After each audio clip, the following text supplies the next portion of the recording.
Hello dear students, you are welcome to my YouTube channel Rashid Anjum sir. आज अपन देखने वाले हैं थ्योरम 10.2 और ये क्लास 10th का जो सर्कल चैप्टर है ना, उसमें दो ही तो थ्योरम्स हैं। एक थ्योरम 10.1 है और दूसरा कौन है, तो थ्योरम 10.2 है।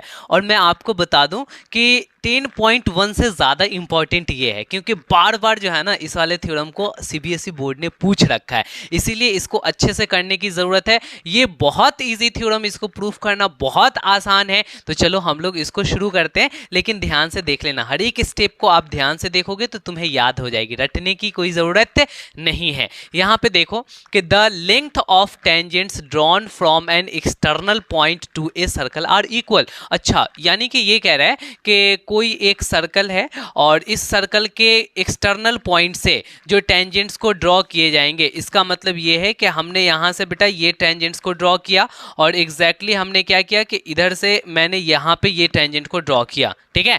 तो हमने किसी एक बाहरी पॉइंट से, सपोज दैट कि ये जो बाहर वाला पॉइंट है बेटा वो पॉइंट है ए, और ये जो आपके सर्कल पे पॉइंट है ये हो गया पी, और ये जो सर्कल पे पॉइंट है ये हो गया क्यू।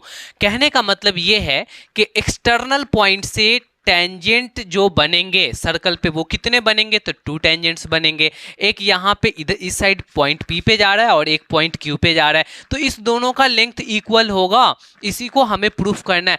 बहुत यानी कि समझ लो ना कि एक साल बीच कर कर करके लगभग इसको पूछ देता है बोर्ड, ठीक है। मैक्सिमम टाइम इसको पूछ रखा है, इसीलिए ध्यान से देखोगे समझोगे।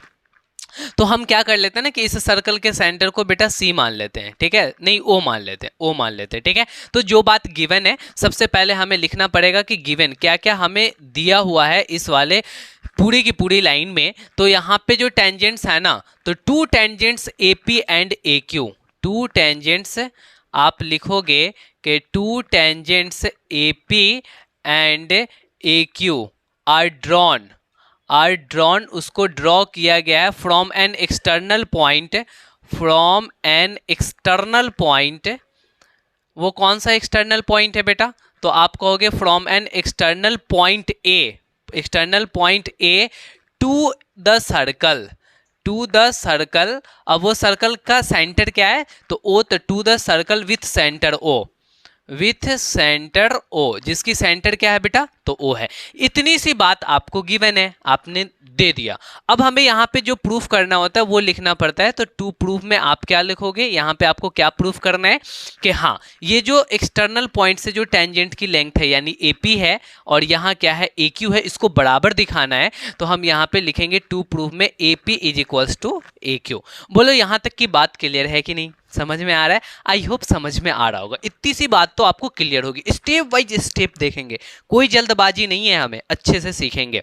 अच्छा, उसके बाद कभी कभी अगर कंस्ट्रक्शन करने की नीड पड़ती है तो हम लोग कंस्ट्रक्शन भी कर लेते हैं। तो यहाँ पे कंस्ट्रक्शन करने की नीड है, क्या नीड है, तो आप यहाँ पे देखो, आपको इसको ज्वाइन कर लेना है। किसको ज्वाइन कर लेना है, ओ ए को ज्वाइन कर लेना है, और फिर आपको ओ पी को ज्वाइन कर लेना है और ओ क्यू को ज्वाइन कर लेना है। तो यहाँ पे इस बातों को लिख दो कि ज्वाइन ओ ए और किसको ज्वाइन किए हो, ओ पी, एंड और किसको किए हो बेटा, ओ क्यू को किए हो। बस इतना सा आपको कर देना है। अब यहाँ पे कहानी शुरू होती है प्रूफ की। बोलो भाई साहब, आपको इतनी सी बात समझ में आई कि नहीं आई? बहुत आसान था, आप समझ गए होगे। बोलो। तो अब यहाँ पे आपने इतनी सारी चीज़ों को समझ लिया, तो हम थोड़ा सा ओवरव्यू पहले देते हैं, फिर हम आपको उन चीज़ों को लिख करके बता देंगे, समझ जाना। यहाँ पे देख बेटा, यहाँ पे क्या है ना कि ये एक ट्रायंगल है और नीचे वाला भी एक ट्रायंगल है। 2 ट्रायंगल है जो तुम्हें दिख रहा होगा, एक AOP और दूसरा AQO, ठीक है। अब इस दोनों में देख, यहाँ पे क्या है ना कि टेंजेंट है और उसी पॉइंट ऑफ कॉन्टेक्ट पे ये रेडियस है, यानी कि यहाँ पे कितने डिग्री एंगल बनेंगे, 90 डिग्री बनेंगे। तुम थ्योरम 10.1 में तो यही पढ़े हो कि अगर कोई टेंजेंट है और उसी पॉइंट ऑफ कांटेक्ट से रेडियस आता है तो उस दोनों के बीच में कितने एंगल बनते हैं, तो एग्जैक्टली 90 डिग्री बनते हैं। तो हाँ, यही बात है कि दोनों ट्रायंगल में सर 90-90 हो गया। हम दोनों ट्रायंगल को बेसिकली कॉन्ग्रुएंट करना चाहते हैं। जैसे कॉन्ग्रुएंट हुआ तो हम CP/CT से क्या डालेंगे कि AQ is equals to AP। तो आप यहाँ पे देखो एक एक 90-90 आपने प्रूफ कर लिया। अच्छा, ये OP रेडियस है और ये OQ रेडियस है, तो यहाँ पे OP और OQ ये भी बराबर हो जाएंगे। भाई बराबर होंगे ना, ये बराबर ये हो जाएगा। अच्छा ठीक है, उसके बाद जरा देखना कि OA दोनों ट्रायंगल में है, ऊपर वाले में भी है नीचे वाले में भी है, यानी OA दोनों में हो गया।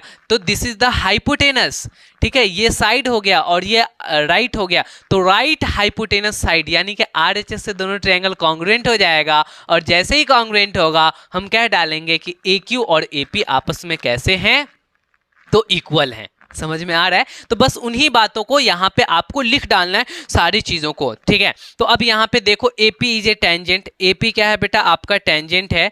AP is a tangent. AP is a tangent. जो AP है ना वो आपका एग्जैक्टली टेंजेंट है। कहाँ से? तो at point P। At point P कहाँ पे है बेटा? तो at point P, point P पर टेंजेंट है। तो आपको लिखोगे and OP is the radius. आपको लिखना है and OP is the radius. OP क्या है भाई मेरे? तो आपका रेडियस है। रेडियस है कहाँ से? तो थ्रू P। तो यहाँ पे आप लिख दोगे कि थ्रू पॉइंट P, ठीक है, थ्रू पॉइंट पे। आप देखोगे कि OP रेडियस है कहाँ से? तो OP से, हाँ OP रेडियस है कहाँ से? तो पॉइंट P से। ये बात आपने लिख दिया कि AP टेंजेंट है, OP रेडियस है कहाँ से? तो P से, ठीक है। तो इसका मतलब अब आप ये कह सकते हो कि OP जो है वो AP पे परपेंडिकुलर होगा। तो अब आप यहाँ पे कह दोगे OP परपेंडिकुलर AP। बोल बच्चा, समझ में आया कि नहीं आया कि OP AP पे परपेंडिकुलर होगा? तो अब आप कैसे लिख पा रहे हो? तो फ्रॉम थ्योरम 10.1, क्योंकि 10.1 थ्योरम में तो हम लोग यही बात पढ़े थे। समझ में आ रहा है क्या?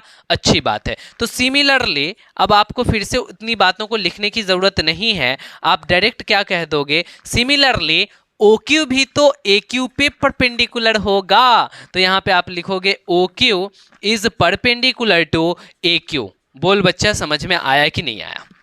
यहां तक की बात आपने समझ लिया कि दोनों परपेंडिकुलर हो गया। अच्छा, अब दोनों राइट एंगल ट्रायंगल लेते हैं, ठीक है। तो अब जब जैसे ही परपेंडिकुलर परपेंडिकुलर कह दिया तो अब क्या कहो कि फ्रॉम राइट ट्रायंगल APO, ठीक है। तो अब यहाँ पे दो ट्रायंगल लेंगे from right triangle, from right triangle APO, ठीक है। ऊपर वाला ले लिया और नीचे वाला AQO एंड AQO। दोनों ट्रायंगल में हम क्या कह सकते हैं कि OP बराबर OQ होगा।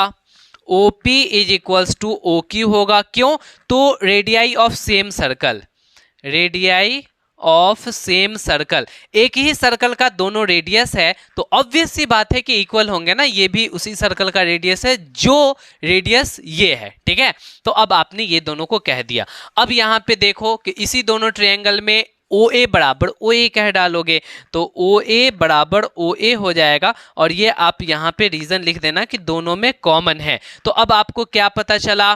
पता ये चला कि दोनों ट्रायंगल हमारा कॉन्ग्रुएंट हो गया। कौन कौन सा ट्रायंगल बेटा? तो triangle APO, triangle APO congruent हो गया किससे? तो ट्रायंगल AQO से, AQO से ये दोनों ट्रायंगल कॉन्ग्रुएंट हो गया। और क्राइटेरिया क्या हुआ बेटा? तो क्राइटेरिया चेक करने के लिए एक ट्रायंगल ले लो, राइट है और ये हाइपोटेनस है जो आपने कॉमन किया था, और ये उसका एक साइड है यानी RHS से। तो यहाँ पे आप लिखोगे बाई RHS कॉन्ग्रुएंसी। क्या लिखोगे? By RHS congruency. बोल बच्चा, यहाँ पे समझ में आया कि नहीं आया? जैसे ही कॉन्ग्रुएंट हो गया तो हम क्या कह सकते हैं? एग्जैक्टली हम ये कह सकते हैं, तब तो सर पक्का ये बात तो तय है कि आप AQ AP के बराबर हो जाएगा। देयरफॉर AP जो है वो किसके बराबर हो जाएगा? तो AQ के बराबर होगा। और आप कहोगे CP/CT से, किससे कहोगे? तो एग्जैक्टली CP/CT से। CP/CT बोले तो corresponding part of congruent triangle. ये दोनों कॉन्ग्रुएंट ट्रायंगल हैं, उसके ये और ये कॉरस्पॉन्डिंग पार्ट है, इसीलिए AQ किसके बराबर हो जाएगा? AP के बराबर हो जाएगा। समझ में आ रहा है बात? देखो ना, AP तो AQ दोनों आपस में इक्वल हो जाएंगे। तो आपने क्या कर दिया बेटा? ये आपने प्रूव्ड कर दिया, ठीक है। तो ये बात आपको समझ में आ गया। बस ऐसे ही अपने को एग्जाम में करना है। इसी तरीके से आपको गिवन लिखना है, कंस्ट्रक्शन लिखना है, प्रूफ लिखना है, प्रूफ लिखने के बाद जाकर करके प्रूफ कर देना है और उतना सारा फिगर प्यारा सा बना देना है। देख रहे हो कितना अच्छा सा, सुंदर सा, प्यारा सा लग रहा है। हाँ, इसी तरीके से आप कर देंगे, आपके एग्जाम में पूरे के पूरे मार्क्स मिल जाएंगे। आई थिंक कि आपको सारी बातें क्लियर हो गई होंगी। ठीक है, इसको एक तरीके से और प्रूफ किया जा सकता है, जिसका लिंक डिस्क्रिप्शन में दिया हुआ होगा, आप वहां से जाकर करके उसको भी देख लें कि आखिर इसका प्रूफ एक तरीके से और कैसे है। ठीक है, तो फिर हम आपको मिलते हैं नेक्स्ट लेक्चर में। अभी की कहानी यहीं तक। Okay, bye, good night.